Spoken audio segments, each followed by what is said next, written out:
নমস্কার বন্ধুরা, বাটা মশলা রান্নাঘরে সবাইকে স্বাগত। শুভ দোলযাত্রার অনেক অনেক শুভেচ্ছা সবাইকে।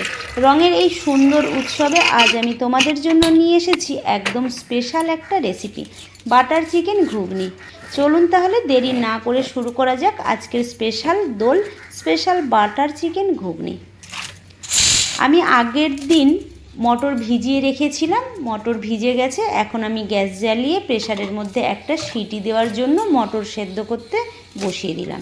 যত সময় মটর সেদ্ধ হচ্ছে তত সময়ে আমি এবার আলুগুলো ছাড়িয়ে ডুমো ডুমো করে কেটে জলের মধ্যে দিয়ে ধুয়ে একটা পাত্রের মধ্যে তুলে রেখে দিলাম।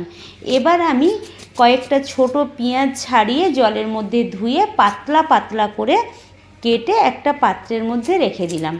আবারও একটা বাটির মধ্যে আমি জল নিয়ে ওই 2 ইঞ্চি মতো আদা, কয়েক কোয়া রসুন, কাঁচা লঙ্কা আর টমেটো ভালো করে জলের মধ্যে ধুয়ে নিয়ে এবার আমি টমেটোগুলো কেটে আদা রসুন কাঁচা লঙ্কা পেস্ট করে নিয়ে চলে আসলাম রান্নাঘরে। এত সময়ে কিন্তু আমার মটরগুলো একদম সেদ্ধ হয়ে গেছে। এবার গ্যাসের উপর কড়াই বসিয়ে দিয়েছি, সর্ষের তেল দিয়ে দিয়েছি।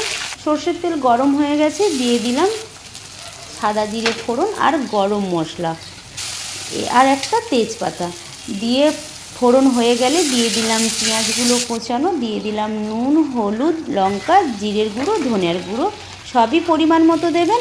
তারপরে দিয়ে দিলাম কেটে রাখা টমেটো। মশলা কষানো হয়ে গেলে দিয়ে দিলাম আলুও ভাজা ভাজা হয়ে আসলে দিয়ে দিলাম সেদ্ধ করার মটর কষানো হয়ে গেলে দিয়ে দিলাম জল। ফুটে উঠলেই বাটার দিয়ে নামিয়ে নিলাম। দেখুন কত সুন্দর হয়েছে আমার।